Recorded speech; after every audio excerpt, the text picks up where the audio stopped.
ನಾವು ಇಂದಿನ ತರಗತಿಯಲ್ಲಿ 5ನೇ ತರಗತಿಯ ಒಂದು ಕನ್ನಡ ನುಡಿ ಎನ್ನುವಂಥ CBSE ಒಂದು ಪದ್ಯದ ಬಗ್ಗೆ ಇವತ್ತು ನಾವು ತಿಳಿದುಕೊಂಡಿದ್ದೇವೆ. ಅವರ ಒಂದು ಕವಿ ಪರಿಚಯದ ಬಗ್ಗೆ ನಾವು ತಿಳಿಯೋಣ. A.K. ರಾಮೇಶ್ವರ್ ಅವರು ವಿಜಯಪುರ ಜಿಲ್ಲೆಯ ವದನುಹಟ್ಟಿ ಗ್ರಾಮದಲ್ಲಿ 1934ರಲ್ಲಿ ಜನಿಸಿದರು. ಅವರು ಎಲ್ಲಿ ಜನಿಸಿದರು? ಮದನಹಟ್ಟಿ ಗ್ರಾಮದಲ್ಲಿ 1934ರಲ್ಲಿ ಜನಿಸಿದರು. ಬಾಲ್ಯದ ಶಿಕ್ಷಣವನ್ನು ಹುಟ್ಟೂರಿನಲ್ಲಿ ಮುಗಿಸಿ ಹೆಚ್ಚಿನ ಶಿಕ್ಷಣಕ್ಕಾಗಿ ಸಮೀಪದ ಧಾರವಾಡಕ್ಕೆ ಆಗಮಿಸಿದರು. ಅಂದರೆ ಬಡತನದ ಕಾರಣ ಶಿಕ್ಷಣವನ್ನು ಅರ್ಧಕ್ಕೆ ನಿಲ್ಲಿಸಿ ಕಲಬುರಗಿ ಜಿಲ್ಲೆಯಲ್ಲಿ ಪ್ರಾಥಮಿಕ ಶಾಲಾ ಶಿಕ್ಷಕರಾಗಿ ಅವರು ಮಾಡಿದರು, ಸೇವೆಯನ್ನು ಸಲ್ಲಿಸಿದರು.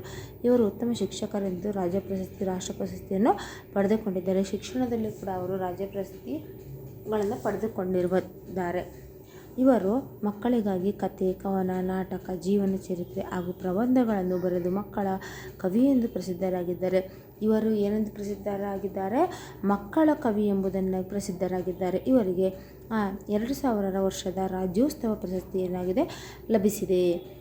ಪ್ರಸ್ತುತ ಕನ್ನಡ ನುಡಿ ಕವಿತೆ ಅಂದರೆ ಪ್ರಸ್ತುತ ಕನ್ನಡ ನುಡಿ ಎಂಬಂಥ ಕವಿತೆ ಅವರ ಸಂಗ್ರಹ ಮಕ್ಕಳ ಕವನ ಸಂಕಲನದಿಂದ ಆಯ್ಕೆ ಮಾಡಿಕೊಳ್ಳಲಾಗಿದೆ.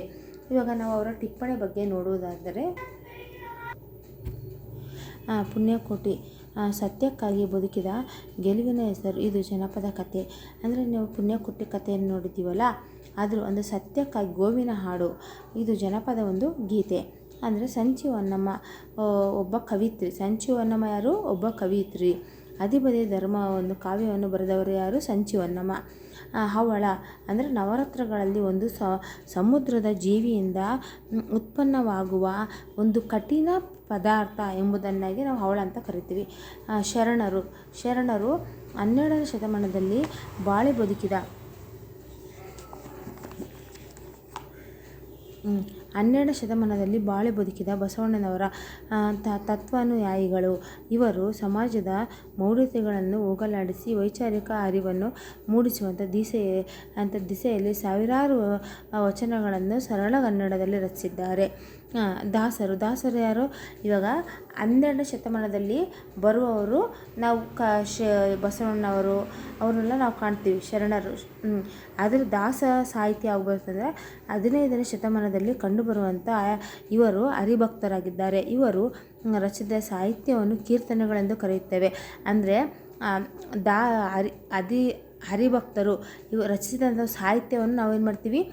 ಕೀರ್ತನೆಗಳು ಎಂಬುದನ್ನೇ ಕರಿತೇವೆ ಮಕ್ಕಳು. ಅದೇ ರೀತಿಯಲ್ಲಿ ಜನಪದ ಅಕ್ಷರ ಸಂಪರ್ಕಕ್ಕೆ ಬಾರದ ಶ್ರೀಸಾಮಾನ್ಯರು ಕಟ್ಟಿದ ಹಾಡುಗಳಾಗಿರ್ಬೋದು, ಕಥೆ ಆಗಿರ್ಬೋದು, ಆಚರಣೆ ಆಗಿರ್ಬೋದು, ನೃತ್ಯ, ಕಲೆ, ಸಂಪ್ರದಾಯ ಇತ್ಯಾದಿಗಳನ್ನು ಒಳಗೊಂಡ ಗ್ರಾಮೀಣ ಸಂಸ್ಕೃತಿಯನ್ನು ನಾವು ಜನಪದ ಎಂಬುದನ್ನೇ ಕರೆಯುತ್ತೇವೆ.